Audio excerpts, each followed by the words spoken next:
Okay, so yes. Because sine twice by NB will always be 0, right? Given NB. That's correct, yeah. Okay.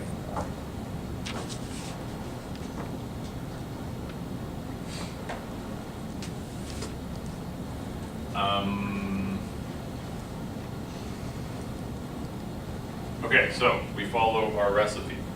The first thing we need is S0, which is S0K involved with HK and evaluated at NB. Let me erase this. Write that a little higher.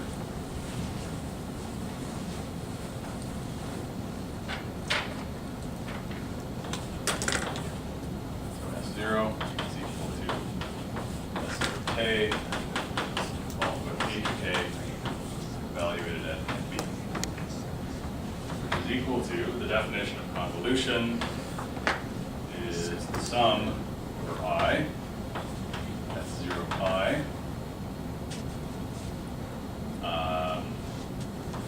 H at I minus K, but this is evaluated at NB. So where do I substitute the NB? K. Okay. Correction, it's not I minus K, it's K minus I. Yeah. But yeah, I do substitute. I substitute the NB in for K, so that ends up being NB minus I, which is equal to the sum over I of sine 2 pi I over NB times, okay, what is H? It is sine of minus 2 pi I over NB, or minus 2 pi K over NB, where I substitute NB minus I for K. So it's sine, and I'm going to take the minus inside the NB minus I. So I get sine 2 pi I minus NB over NB. Now, what's my limit? This side is defined from I equals 1 to NB. This is defined where this index goes from 1 to NB. And we can show that in fact both vary from, it's acceptable to take the limits from both from I equals 1 to NB.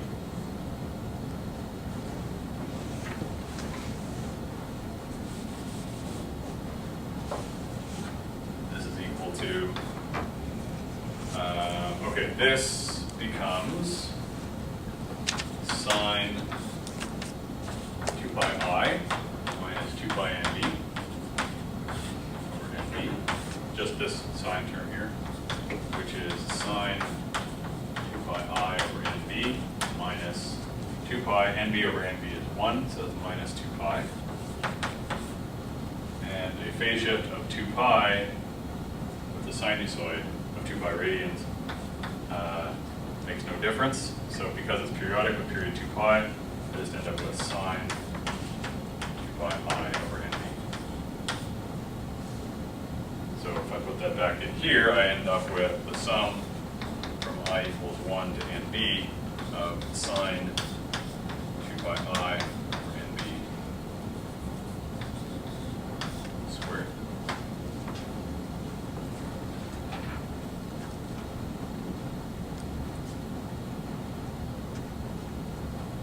Okay, I'm not going to reduce it any further than that. You can use trig identities to make it a little cleaner, but only under some circumstances. I was going to leave it like that.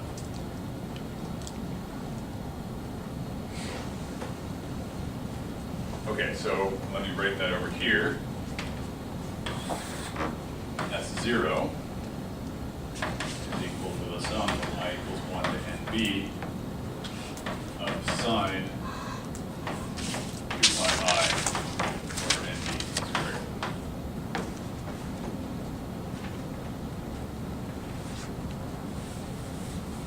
And S1 is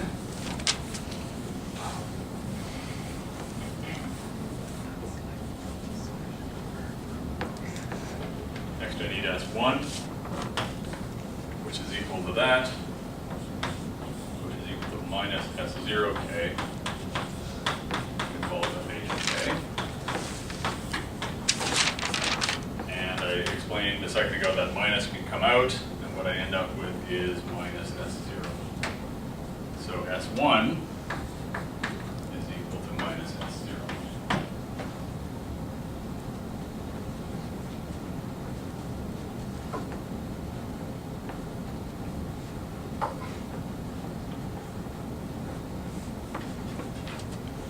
Okay, now variance, sigma squared.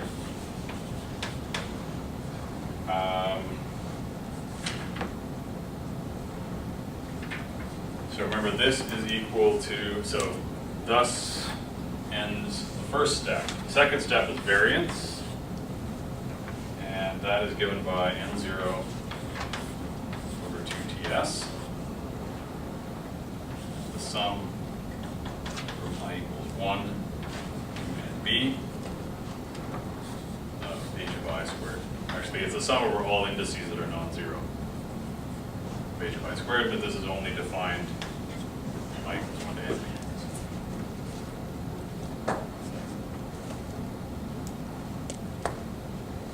And that is equal to 0 over 2ts. What is h?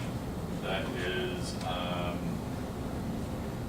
sum I equals 1 and b of sine minus 2 pi I for nb squared.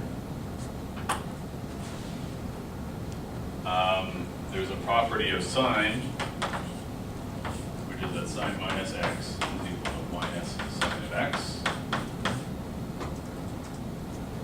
What's, does anyone know that? Odd. It's an odd function, because sine is odd.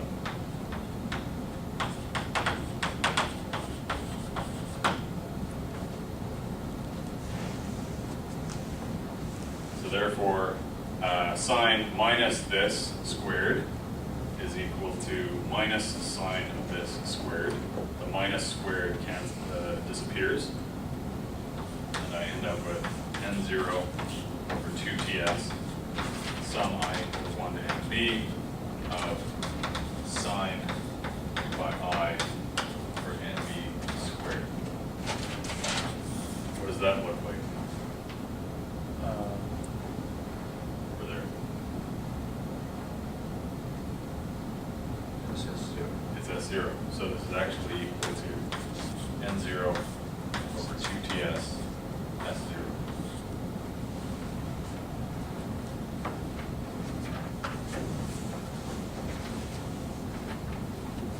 Okay, so variance